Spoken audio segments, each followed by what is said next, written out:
કેમ છો મિત્રો? આઈ હોપ કે તમે બધા એકદમ મસ્ત મજામાં હશો. આજે છે તારીખ 8 માર્ચ 2024. આજનો દિવસ આપણા બધા માટે એક અગત્યનો તહેવાર છે. આજે છે ભોળાનાથની શિવરાત્રી. તો દરેક મિત્રોને શિવરાત્રીની શુભકામનાઓ. ભગવાન ભોળિયોનાથ તમારા જીવનમાં, તમારા પરિવારમાં ખૂબ જ સુખ અને સમૃદ્ધિ આપે એવી ભગવાન ભોળિયાનાથને પ્રાર્થના. તો ભોળિયાનાથને યાદ કરી અને આજે આપણો આ નવો વિડીયો સ્ટાર્ટ કરીએ. તો મિત્રો, ચોથા પાર્ટમાં આપણે માર્કેટ સ્ટ્રક્ચર વિશે આપણે સમજ્યા હતા કે માર્કેટના સ્ટ્રક્ચર કેટલા હોય છે. આજના પાર્ટમાં આપણે થોડુંક આગળ શીખવાનો પ્રયાસ કરીશું. તો આજનો જે આપણો ટોપિક છે એ ટેકનિકલ એનાલિસિસમાં પ્રાઇઝ એક્શન છે. તો ભગવાન ભોળિયાનાથને યાદ કરી અને આજના નવા લેસનને સ્ટાર્ટ કરીએ. તો પાંચમા પાર્ટમાં તમારા બધાનું ફરીથી એક વખત હું હાર્દિક સ્વાગત કરું છું. આપણે ચોથા પાર્ટમાં આપણે સમજ્યા હતા કે માર્કેટના સ્ટ્રક્ચર કેટલા હોય છે. તો આ પાર્ટની અંદર આપણે ટેકનિકલ એનાલિસિસ વિશે આપણે સમજવાનું છે કે ટેકનિકલ એનાલિસિસ શું છે.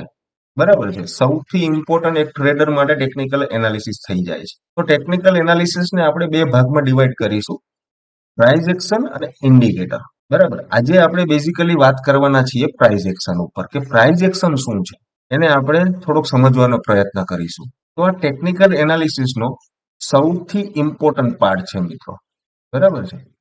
આપણે ગઈકાલે જે પાર્ટ સમજ્યા હતા એ તો છે, પણ ટેકનિકલ એનાલિસિસનો સૌથી ઇમ્પોર્ટન્ટ પાર્ટ છે પ્રાઇઝ એક્શન. તો પ્રાઇઝ એક્શનની અંદર આ ચાર ભાગ છે એ ખૂબ જ અગત્યના છે. પ્રાઇઝ એક્શનની અંદર સમજવાના છે. બરાબર.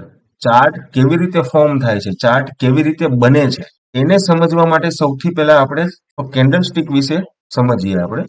હવે મિત્રો, તમારી સામે અહીંયા સ્ક્રીન ઉપર તમે જોઈ શકો છો બે કેન્ડલ છે. બરાબર છે. આને કેન્ડલ સ્ટિક કહેવાય. હવે અહીંયા જે ગ્રીન કલર દર્શાવે છે કે આ કેન્ડલની અંદર બાઇંગ વધારે આવેલું છે. બરાબર. આની અંદર ખરીદારી વધારે થઈ છે. ખરીદાર આની અંદર વધારે છે. અને જે રેડ કેન્ડલ છે એ એવું દર્શાવે છે કે અહીંયા વેચાણ વધારે થયું છે. બરાબર. એનો મતલબ કે સેલિંગ વધારે થયું છે. અને ગ્રીન કેન્ડલ બાઇંગ દર્શાવે છે. તો ચાર્ટમાં તમે જ્યારે જોવો કે કોઈ જગ્યાએ ગ્રીન કેન્ડલ બની છે તો એનો મતલબ કે કેન્ડલમાં બાઇંગ થયું છે. અને રેડ કેન્ડલ બની છે તો એનો મતલબ કે તેની અંદર સેલિંગ થયું છે. બરાબર. તો આ કલરની વાત થઈ ગઈ કે કયો કલર કોને દર્શાવે છે. હવે સમજીએ કે આ કેન્ડલ સ્ટિક છે એ કેવી રીતે ફોર્મ થાય છે. એને સમજીએ કે સૌથી પહેલા જે ગ્રીન કેન્ડલ છે એ કેવી રીતે બને છે. મિત્રો, જે આ જે પોઈન્ટ છે, બરોબર છે, આ છે એનો ઓપન પોઈન્ટ કે અહીંયાથી આ પ્રાઇસ છે એ ઓપન થઈ છે. પછી શું થયું કે પ્રાઇસ છે એ થોડીક નીચે આવી અને આ જે છે એ એક લો બનાવેલો છે. આને કહેવાય નીચેની પ્રાઇસ, સૌથી નીચેની પ્રાઇસ. બરોબર. આ કેન્ડલની સૌથી નીચેની પ્રાઇસ, જેને આપણે લો કહીએ છીએ.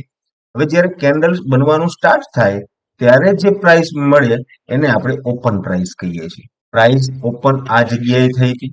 બરાબર. અને ત્યારબાદ એને થોડીક નીચે આવી એટલે આટલા ભાગની અંદર રેડ લાલ કલર હશે. કેવો હશે? લાલ કલર. પણ ત્યારબાદ બાયર છે એ આ પૂરેપૂરી કેન્ડલને ઉપર તરફ ખેંચી ગયા છે. પ્રાઇસ જ્યાંથી ઓપન થાય, ઓપન થઈ અને જો ઉપર બાજુ જાય તો ગ્રીન કેન્ડલ બને. તો હવે ઉપર પણ એવી રીતે એક સ્ટ્રક્ચર બનાવે છે. જે આ પ્રાઇસ છે, બરાબર છે, એને ક્લોઝ પ્રાઇસ કહેવાય. બરાબર. શું કહેવાય? Close price. અહીંયા આ કેન્ડલ સ્ટિકની પ્રાઇસ ક્લોઝ થઈ છે. પણ ક્યારે થઈ છે કે સૌથી પહેલા જે આ ગ્રીન કેન્ડલ છે, બરાબર, એ સૌથી પહેલા આ પોઈન્ટ સુધી ગઈ છે, અહીંયા સુધી. આ કેન્ડલનો સૌથી ઊંચો ભાવ છે એ આ છે, ક્લોઝિંગ પ્રાઇસ છે એ આ છે, અને જે ઓપન પ્રાઇસ છે એ અહીંયા છે, અને સૌથી નીચેનો છે એ લો મારેલો છે, એટલે કે સૌથી નીચેનો ભાવ છે એ અહીંયા આવેલો છે. બરાબર. તો આ થઈ ગયો એનો લો, આ થઈ ગઈ એનો ઓપન પ્રાઇસ, આ થઈ ગયો એનો ક્લોઝિંગ, અને આ થઈ ગયો એનો હાઈ. બરાબર. તો આવી રીતે કેન્ડલ સ્ટિક ફોર્મ થાય છે. ક્યારે? બાઇંગ સિચ્યુએશનમાં, કે જ્યારે માર્કેટ બાઇંગ આવતું હોય. બાઇંગ આવતું હોય કે જે ઓપન થાય ને ત્યાંથી કેન્ડલ પૂરી અપર સાઈડ જતી હોય. તો હવે રેડ કેન્ડલ કેવી રીતે બને? તો એને આ કેન્ડલને તમે ઉલટી કરી દો અને કલર ચેન્જ કરી દો. તો આ પ્રાઇસ છે એ ઓપન ક્યાં થશે? અહીંયા થશે. સૌથી જ્યારે કેન્ડલ બનવાનું સ્ટાર્ટ છે ને આ પોઈન્ટ થી થયું હશે. પછી કેન્ડલ થોડીક ઉપર ગઈ. બરાબર. ઉપર ગઈ તો આ એને હાઈ બનાવ્યો, આ એને હાઈ બનાવ્યો. ત્યારબાદ સેલર છે એ કેન્ડલને નીચે લઈ આવ્યા છે. નીચે લઈ આવ્યા ક્યાં સુધી? અહીંયા સુધી લઈ આવ્યા છે. પણ અહીંયાથી બાઇંગ થોડુંક આવેલું છે, એટલા માટે નીચે એક નાનકડી પૂંછડી બનાવી છે. આ પૂંછડીને શેર માર્કેટની ભાષામાં વિક્સ કહેવામાં આવે છે. બરાબર, બંને બાજુ વિક્સ બનેલી છે આમાં. અને આ ભાગ છે આખો, આને બોડી કહેવામાં આવે છે. આ કેન્ડલની બોડી છે અને આને કહેવાય વિક્સ કહેવામાં આવે છે. કે આ જે ઓપન પ્રાઇસ છે એ સેલર છે એ નીચે લઈ આવ્યા અને અહીંયા એનો શું થઈ ગયો? આ એની ક્લોઝ પ્રાઇસ થઈ ગઈ અને આ થઈ ગઈ એની લો પ્રાઇસ. માર્કેટની અંદર આ કેન્ડલની અંદર જે ભાવ ઓપન થયો, માનો કે 100 રૂપિયા થયો, બરોબર, તો સેલર છે એ આ 100 રૂપિયાના ભાવને ક્યાં લઈ ગયા? 50 રૂપિયા લઈ ગયા. લઈ તો અહીંયા આ ઓપન પ્રાઇસ છે, બરોબર, આ એની ક્લોઝિંગ પ્રાઇસ છે 50 રૂપિયા, પણ હજી નીચે લઈ ગયા હતા. અહીંયા કદાચ આપણે 45 રૂપિયા સમજીએ, પણ 45 રૂપિયે કોઈ ખરીદવા વાળું મળી ગયું, બરોબર, અને છેલ્લે પ્રાઇસ પાછી આવી 50 રૂપિયે બંધ થઈ ગઈ. તો આવી રીતે કેન્ડલસ્ટિક ફોર્મ થાય છે. બરોબર, ફરીથી એકવાર જોઈ લઈએ. જે આ જે પૂંછડી બને છે એને શું કહેવાય? વિક્સ કહેવાય. બરોબર, આ જે આખો ભાગ છે એને શું કહેવાય? બોડી કહેવાય. તો બોડી અને વિક્સથી આખી કેન્ડલ ફોર્મ થાય છે. બરાબર, અને જે બોડી છે એ દર્શાવે છે કે ક્યાં પ્રાઇસ ઓપન થઈ હતી, બરાબર, ક્યાં પ્રાઇસ ઓપન થઈ હતી અને ક્યાં પ્રાઇસે ક્લોઝિંગ કર્યું છે. આવી રીતે કેન્ડલ ફોર્મ થાય છે. અને વિક્સ બતાવે છે કે નીચેની સાઈડ લો કયો છે અને ઉપરની સાઈડ હાઈ કયો છે. ગ્રીન કેન્ડલમાં ઓપન પ્રાઇસ નીચે હોય અને ક્લોઝિંગ પ્રાઇસ ઉપર હોય, બરોબર, અને રેડ કેન્ડલમાં ઓપન પ્રાઇસ ઉપર હોય અને ક્લોઝિંગ પ્રાઇસ નીચે હોય. આટલી વસ્તુ તમે યાદ રાખજો. આવી રીતે કેન્ડલ ફોર્મ થતી હોય છે. તો આ વાત થઈ ગઈ આપણી કેન્ડલસ્ટિકની, કે કેન્ડલસ્ટિક કેવી રીતે બને છે. હવે આ કેન્ડલસ્ટિક થી જ આખા દિવસ દરમિયાન ચાર્ટ બનતા હોય છે. એક એક કેન્ડલ છે એ બાયર અને સેલર નું સેન્ટિમેન્ટ દર્શાવે છે કે એક કેન્ડલમાં કોણ હાવી છે, બાયર છે કે સેલર છે. એ કેન્ડલનો કલર દર્શાવે છે. જે કલરની કેન્ડલ હોય એ કેન્ડલ આપણને શું સિગ્નલ આપશે કે ભાઈ મારી અંદર બાઇંગ આવેલું છે. ત્યારે કે જ્યારે એ કેન્ડલ ગ્રીન બનેલી હોય અને કોઈ રેડ કેન્ડલ બને તો એનો મતલબ કે મારી અંદર સેલિંગ આવેલું છે, તો એનો મતલબ કે રેડ કેન્ડલ છે. બરાબર, તો વાત થઈ ગઈ ક્લિયર કે કેન્ડલ સ્ટિક કેવી રીતે બને છે.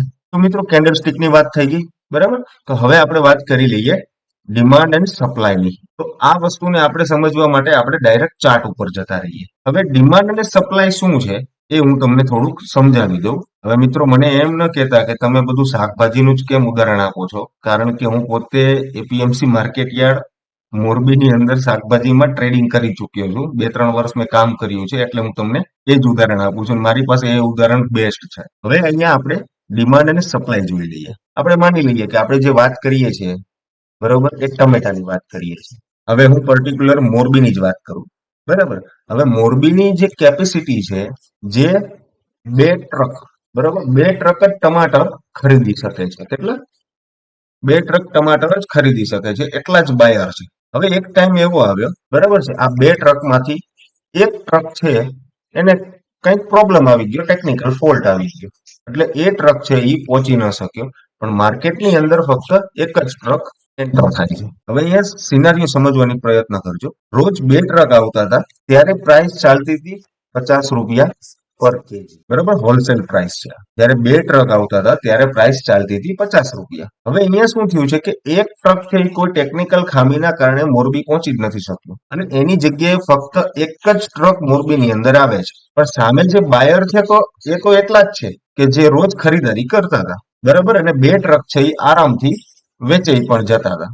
પણ આજે સિનારીઓ અલગ છે. જે રેગ્યુલર 2 ટ્રકની ડિમાન્ડ હતી, બરાબર, 2 ટ્રકની ડિમાન્ડ હતી, તો સામે 2 ટ્રકની સપ્લાય પણ થઈ જતી હતી, એટલે બધું બેલેન્સ ચાલતું હતું. પણ આજે સિનારીઓ એવો થયો છે કે એક ટ્રક જ નથી આવ્યો, ફક્ત એક ટ્રક આવ્યો છે. બાયર તો એટલા જ છે કે આ એક ટ્રકમાં જેટલો માલ આવ્યો છે ઈ હવે આ જેટલા બાયર ઉભા છે એ બધા બાયરને જોઈ છે, બરાબર છે. હવે શું કરશે કે માલ ઓછો છે અને બાયર વધી ગયા છે, તો શું કરશે? બાયર છે એ હંમેશા પોતાનો ભાવ ઉપર કરતા જશે, કારણ કે ડિમાન્ડ ઘટી ગઈ છે, સોરી, સપ્લાય ઘટી ગઈ છે, ડિમાન્ડ તો એટલી જ છે હજી. એટલા માટે શું થશે કે ટમેટાનો ભાવ છે એ આજના દિવસે કદાચ 70 રૂપિયા પણ થઈ જાય, બરાબર. કારણ કે ડિમાન્ડ ડિમાન્ડ તો એટલી જ છે, પણ સપ્લાય ઘટી ગઈ છે. રોજ જે 2 ટ્રક આવતા હતા એની જગ્યાએ આજે એક જ ટ્રક આવ્યો છે, બરાબર છે. તો ટમેટાનો ભાવ છે એ વધી જશે. અને આવી જ રીતે આપણે સમજીએ કે માર્કેટની અંદર રોજ 2 ટ્રક આવે છે, બરાબર. બાયર પણ સામે 2 ટ્રકને ખરીદી લે છે, પણ એક દિવસ એવું થાય છે કે કોઈ વેપારી છે એ 2ની જગ્યાએ 4 ટ્રક મોકલે છે માર્કેટની અંદર. તો હવે શું થઈ ગયું? સપ્લાય વધી ગઈ, પણ ડિમાન્ડ તો એટલી જ છે હજી. બાયર તો સામે એટલા જ છે. હવે અહીંયા જે વેપારી માલ લઈને બેઠો છે, બરોબર, એ શું કહે છે કે મારે આજના દિવસે આ 4 ટ્રક વેચી જ નાખવા પડશે, નહીતર ચાલશે નહીં, નહીતર માલ ખરાબ થઈ જશે. ઘણા બધા રીઝન હોઈ શકે ને, માલ ખરાબ થઈ જશે. તો હવે જે વેપારી છે એ 50 રૂપિયાની જગ્યાએ શું કરશે? એનો ભાવ છે એ 30 રૂપિયા સુધી લઈ આવશે. એટલે આ 4 ટ્રક છે એ બધા બાયર ખરીદી લેશે. કારણ કે 50 રૂપિયા પર કેજીમાં જે માલ મળતો હતો એ આજે આપણને ડિસ્કાઉન્ટેડ પ્રાઇસમાં મળે છે, બરોબર. 30 કેજીમાં મળે છે. જો પ્રાઇસ ડાઉન થાય તો જ આ માલ વેચાવાનો છે ને, નહીતર વેચાશે નહીં. તો બધો ખેલ છે ને મિત્રો, એ ડિમાન્ડ એન્ડ સપ્લાય ઉપર છે. તો ત્યાં તો શું છે કે આપણને રિયલી દેખાય છે કે રોજ 2 ટ્રક આવતા હતા અને આજે ફક્ત એક જ ટ્રક આવ્યો છે. રોજ 2 ટ્રક આવતા હતા અને આજે 4 ટ્રક આવી ગયા છે. પણ શેર બજારમાં કેવી રીતે આપણે આઈડેન્ટિફાઈડ કરી શકીએ કે આ અહીંયા સપ્લાય છે કે ડિમાન્ડ છે, બરાબર? તો હંમેશા એટલું યાદ રાખજો મિત્રો, શેર બજાર પણ ડિમાન્ડ એન્ડ સપ્લાય ઉપર જ કામ કરે છે. માર્કેટ છે એક પોઈન્ટ ઉપરથી નીચે આવે છે, પાછું ઉપર જાય છે, પાછું નીચે આવે છે, પાછું ઉપર જાય છે. એનો મતલબ શું કે જ્યારે પણ માર્કેટ અહીંયા પહોંચે છે ત્યારે સપ્લાય વધી જાય છે, બરાબર. ત્યારે જ ભાવ નીચે આવે છે ને. સબ્જી મંડીમાં આપણે શું સમજીએ કે સપ્લાય વધે તો ભાવ ઘટે છે, બરાબર છે. તો સેમ વસ્તુ જુઓ કે એક જગ્યાએથી પ્રાઇસ વારંવાર નીચે આવે છે, એનો મતલબ કે ઉપર ક્યાંકથી સપ્લાય થઈ રહી છે, બરાબર. તો એવી જ રીતે નીચે સમજો તમે, આ જે પોઈન્ટ છે, બરાબર, આ પોઈન્ટ ઉપર પ્રાઇસ આવે છે, પાછી અહીંયાથી ખરીદારી ચાલુ થઈને ભાવ ઉપર જતા રહે છે, પાછું આવે છે, પાછી ખરીદારી થઈને ભાવ ઉપર જતા રહે છે, બરોબર. તો આ થઈ ગયો આપણો સપ્લાય સપ્લાય ઝોન, બરોબર. અને અહીંયા થઈ ગયો આપણો ડિમાન્ડ ઝોન. પડી ગયું મિત્રો કે જે જગ્યાએથી સેલિંગ આવે છે એને સપ્લાય ઝોન કહેવાય, અને જે જગ્યાએથી બાઇંગ આવે છે, બરોબર, એને આપણે શું કહીશું? ડિમાન્ડ ઝોન કહીશું. તો સપ્લાય અને ડિમાન્ડ ઝોન ઉપર જ કામ થાય છે મિત્રો. આગળ એક ઉદાહરણ આપણે સમજી લઈએ. હવે એક્ઝેક્ટલી શું થાય છે અહીંયા? જ્યારે પ્રાઇસ આ ઝોનમાં આવે છે, શાર્પ ફોલ આપે છે, બરોબર ને, પ્રાઇસ નીચે આવતી રહે છે, પાછી અહીંયાથી ઉપર જાય છે. હવે અહીંયાથી ઉપર ગઈ છે એનો મતલબ કે અહીંયા નીચે બાઇંગ આવે છે, સપ્લાય વધી જાય તો પ્રાઇસ ડાઉન થઈ જાય, અને નીચે ડિમાન્ડ વધે તો પ્રાઇસ અપર જાય છે. હવે એવી જ રીતે અહીંયા પણ જુઓ કે પ્રાઇસ અહીંયા પહોંચી, બરોબર છે, તો ત્યાંથી પાછી નીચે આવી છે, અને અહીંયા આવે છે તો પાછી ઉપર જતી રહી છે. એનો મતલબ શું છે કે ઉપર સેલર બેઠા છે જે સેલ કરવા તૈયાર છે, અને અહીંયા નીચે બાયર બેઠા છે જે આ જગ્યા ઉપર પ્રાઇસ પકડી લે છે અને ત્યાંથી બાઇંગ સ્ટાર્ટ કરે છે. એટલે શું છે, બાયર છે એ બાઇંગ કરતા કરતા પ્રાઇસને ધીમે ધીમે ધીમે ધીમે કરતા ઉપર અહીંયા સુધી પહોંચાડી દેશે. તો આ થઈ ગયું ડિમાન્ડ એન્ડ સપ્લાય, બરોબર. જેવી રીતે શાક માર્કેટની અંદર પણ ડિમાન્ડ અને સપ્લાય ઉપર ભાવ નક્કી થાય છે, એવી જ રીતે સ્ટોક માર્કેટની અંદર પણ ડિમાન્ડ અને સપ્લાય ઉપર જ કામ થાય છે મિત્રો. ખાલી સ્ટોક માર્કેટની નહીં, દુનિયાનો જેટલો પણ બિઝનેસ થાય છે એ તમામ બિઝનેસ ડિમાન્ડ એન્ડ સપ્લાય ઉપર જ થાય છે મિત્રો. ક્રૂડ ઓઇલ તમે જોઈ લો, બરાબર છે, આખે આખો બિઝનેસ ડિમાન્ડ એન્ડ સપ્લાય ઉપર છે. કેમિકલ બિઝનેસ જોઈ લો, આખે આખો બિઝનેસ ડિમાન્ડ એન્ડ સપ્લાય ઉપર જ છે. કોઈ પણ બિઝનેસ તમે જોઈ લો. તો આ વાત થઈ ગઈ મિત્રો સપ્લાય અને ડિમાન્ડની, બરાબર. તો આગળ વધીએ. હવે મિત્રો વાત કરી લઈએ હાઈ એન્ડ લો એનાલિસિસ, કે માર્કેટે હાઈ કયો બનાવ્યો છે અને લો કયો બનાવ્યો છે, એનું પણ એનાલિસિસ આપણે કરવું પડે પ્રાઇસ એક્શન માટે, બરોબર. તો એ પણ આપણે ચાર્ટ ઉપર સમજી લઈએ. આ ચાર્ટમાં તમે જોઈ શકો છો પ્રાઇસ છે એ અહીંયાથી નીચે આવી છે, અહીંયાથી પાછું થોડીક રિટ્રેસ થઈ છે, પાછી નીચે આવી છે, બરાબર. તો હવે આ શું થઈ ગયું? આ હાઈ થઈ ગયો ને, બરોબર. આ લો થઈ ગયો. ઉપરથી પ્રાઇસ આવી છે અને ઉપર એક બનાવી છે એટલે આ લો થઈ ગયો અને ઉપર અહીંયા શું થઈ ગયો, આ હાઈ થઈ ગયો, કારણ કે ત્યાંથી પ્રાઇસ નીચે આવી છે.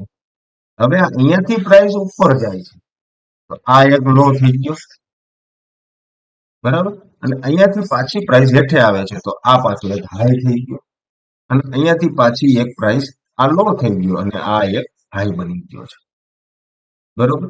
હાઈ અને લો એનાલિસિસ કેવી રીતે કામ આવે? કોઈ પણ ટ્રેડર છે એ હાઈ અને લો નું એનાલિસિસ કરતું જ હોય છે. હવે એ એક દિવસનો લો કે હાઈ હોય, બરાબર, એક અઠવાડિયાનો હાઈ અથવા લો હોય, અને મહિનાનો હાઈ અથવા લો હોય. કોઈ પણ ટ્રેડર છે એ હાઈ અથવા લો બેમાંથી કોઈ પણ એકને બ્રેક થવા વાટ જોતો હોય છે. જ્યારે કોઈ પણ હાઈ અથવા લો આ બ્રેક થશે એટલે કે પ્રાઇસ અહીંયાથી ઉપર જતી રહેશે, બરોબર છે, તૂટશે, ત્યારે એક સારો ટ્રેડ મળશે. આવી રીતે ટ્રેડર છે એ પોતાને ટ્રેડ માટે રાહ જોઈને બેઠા હોય છે, અને જ્યાં સુધી એ હાઈ અથવા લો બ્રેક નથી થતો પણ સારો ટ્રેડર પોતાનો ટ્રેડ એક્ઝિક્યુટ કરતો નથી મિત્રો, બરાબર છે. તો હવે આપણે સમજી લીધું કે હાઈ અને લો. હવે આપણે આ હાઈને માર્ક કરેલો હતો, બરાબર છે, કારણ કે પ્રાઇસ છે એ ત્યાંથી નીચે આવે છે, પાછી ઉપર જાય છે, પછી નીચે આવે છે અને પછી આ પ્રાઇસને બ્રેક કરી નાખે છે. તો જ્યારે પણ પ્રાઇસ અહીંયાથી બ્રેક કરીને નીકળશે ત્યારે ટ્રેડર, બરોબર, ત્યારે નવા જે ટ્રેડર છે એ આની અંદર એન્ટ્રી કરશે બાઇંગ સાઈડની, બરાબર, અને ત્યારબાદ તેઓ પોતાનો જે કંઈ પણ પ્રોફિટ કે લોસ ડિસાઇડ કરેલો હોય પોતાના ટાર્ગેટ સુધી બેસી રહેશે. તો આવી રીતે માર્કેટની અંદર હાઈ અને લો નું આઈડેન્ટિફિકેશન થાય છે કે મેજર હાઈ અને લો કયા છે, બરોબર. આના વિશે આપણે થોડી આગળ પણ ડિસ્કશન કરશું, થોડુંક ડીપલી ડિસ્કશન કરશું. હવે વાત કરી લઈએ પ્રાઇસ પેટર્ન. પ્રાઇસ પેટર્ન એટલે શું મિત્રો, બરોબર. તો પ્રાઇસ પેટર્ન ને સમજવા માટે પાછા આપણે ચાર્ટ ઉપર જતા રહીએ. તો પ્રાઇસ પેટર્ન છે ને મિત્રો, એ હંમેશા પહેલા તો પ્રાઇસ પેટર્ન છે શું મિત્રો એને આપણે સમજી લઈએ, બરોબર. તો અહીંયા સમજી લઈએ કે અત્યારે જે પ્રાઇસ ચાલે છે, ત્યારે જે પ્રાઇસ ચાલે છે એ આપણે સમજી લઈએ કે 47,788 ચાલે છે, બરોબર. આજની ક્લોઝિંગ પ્રાઇસ છે. તો પ્રાઇસ પેટર્ન કેવી રીતે આઈડેન્ટિફાઈડ થાય? તમે જાણ્યું હશે કે હેડ એન્ડ શોલ્ડર પેટર્ન છે, બરોબર. પછી ડબલ બોટમ પેટર્ન છે, ટ્રિપલ બોટમ પેટર્ન છે, સોરી, ડબલ ટોપ, આ ડબલ ટોપ પેટર્ન છે અને આ છે ટ્રિપલ ટોપ પેટર્ન. આવી ઘણી બધી માર્કેટમાં ચાર્ટ પેટર્ન હોય છે, બરાબર છે. તો ત્યારે માર્કેટ શું છે કે જે પોતાનો ટ્રેન્ડ છે એ એકચ્યુઅલી બદલવાની તૈયારી કરતું હોય છે. હવે અહીંયા જ આપણે સમજી લો કે માર્કેટમાં ઓલરેડી ડાઉન ટ્રેન્ડ ચાલે છે, બરાબર છે. તો હવે અહીંયા જુઓ, માર્કેટ અહીંયાથી નીચે આવે છે, અહીંયાથી ઉપર જાય છે, બરાબર, અહીંયાથી નીચે આવે છે, અહીંયાથી ઉપર જાય છે. એનો મતલબ શું થઈ ગયો, આ જે છે એ એક જાતનો ડિમાન્ડ ઝોન થઈ ગયો. હવે અહીંયા તમે જુઓ એક અક્ષર બને છે ડબલ્યુ, તો આ થઈ ગઈ ડબલ બોટમ પેટર્ન. બે બોટમ બનાવે છે સેમ પોઈન્ટ ઉપર, અને ત્યારબાદ માર્કેટ છે એને બ્રેક કરે છે. તો આવી કેન્ડલસ્ટિક સોરી આવી ચાર્ટ પેટર્ન બનતી હોય છે. આવી ચાર્ટ પેટર્ન ભૂતકાળમાં પણ બની હોય છે, બરોબર. એના માટે આપણે બેક ટેસ્ટ કરવું પડે કે પાછળનો જે ડેટા છે, પાછળનું જે માર્કેટ છે એને ભૂતકાળની અંદર કેવું બિહેવ કર્યું હતું. અત્યારે પ્રાઇસ ચાલુ છે 47,788, બરોબર. તો આ પ્રાઇસ ઉપર, પર્ટિક્યુલર પ્રાઇસ ઉપર પાછળના દિવસે શું થયું હતું, પાછળના ભૂતકાળમાં શું થયું હતું. કારણ કે એવું કહેવાય છે કે કોઈ પણ પ્રાઇસ છે, બરોબર, એ હંમેશા એક રિફ્લેક્શન છે એના પાસ્ટનું, એના ભૂતકાળનું. એટલે માર્કેટ છે એ હંમેશા પોતાના ઇતિહાસને, પોતાના ભૂતકાળને રિપીટ કરતું હોય છે.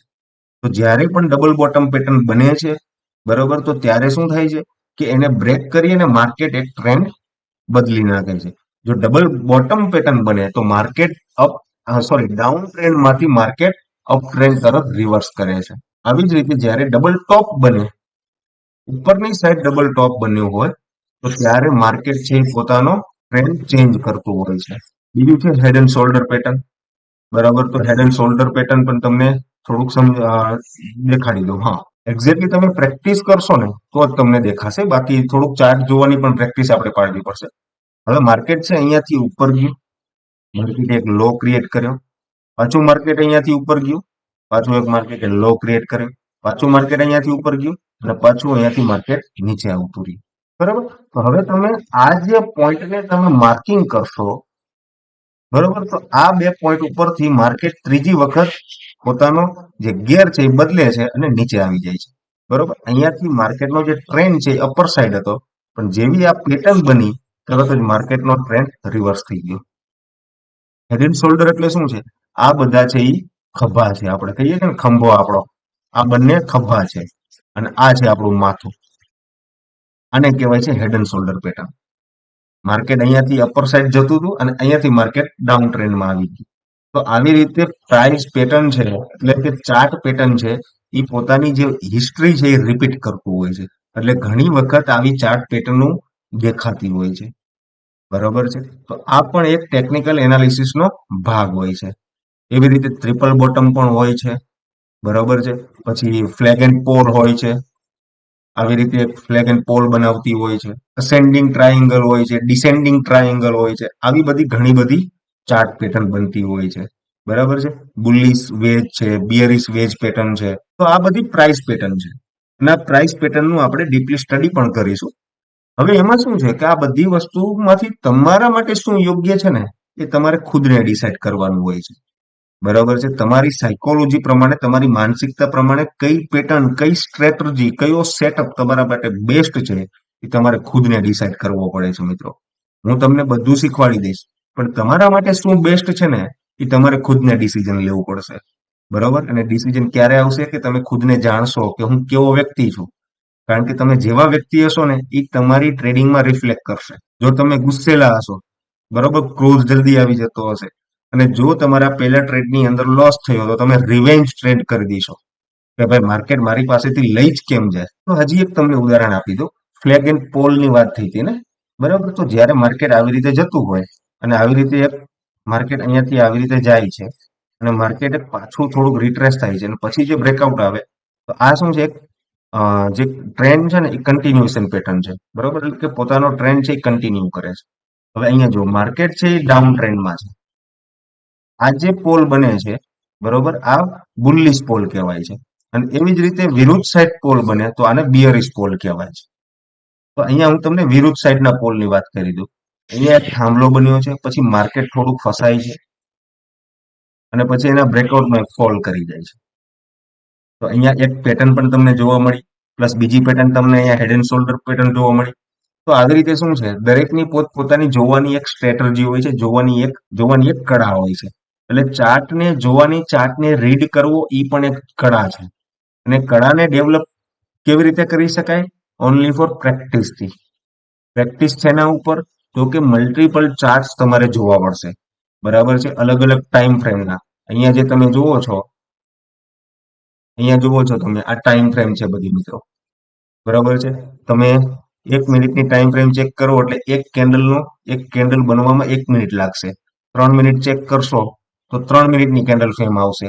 એવી જ રીતે 1 hour, daily time frame, weekly, monthly, આવી રીતે બધી ટાઈમ ફ્રેમ આવતી હોય છે. તો મિત્રો આ વાત થઈ ગઈ આપણી પ્રાઇસ એક્શનની. હું જે યુઝ કરું છું એ ફક્ત ને ફક્ત ડિમાન્ડ એન્ડ સપ્લાય ઝોન જ યુઝ કરું છું. અને વધારે, જો થોડીક મને વધારે મજા આવતી હોય તો હાઈ અને લો એનાલિસિસની, કારણ કે એમાંથી મને એક પ્રોપર સ્વિંગ મળે છે અને સ્વિંગમાંથી મને એક સારો ટ્રેડ મળે છે. સ્વિંગ એટલે શું, તમે સમજ્યા હશો કે ક્રિકેટની અંદર જે સ્પિન બોલર હોય છે, જે ફાસ્ટ બોલર હોય છે, એ પોતાના બોલને સ્વિંગ કરાવતા હોય છે. એટલે શું છે કે માર્કેટ આવી રીતે જરાય અને ટપ્પો પડી અને પછી શું કરે છે, પોતાનો જે ટર્ન છે એ થોડોક ચેન્જ કરી નાખે છે. બરોબર. તો આવી રીતે સ્વિંગ બનાવે અને પછી જે ટપ થઈને બોલ આવે અને આ જે ટ્રેડ મળે, તો એ મસ્ત ટ્રેડ મને મળે છે અને આ જ મારું બેસ્ટ સેટઅપ છે. બરાબર છે.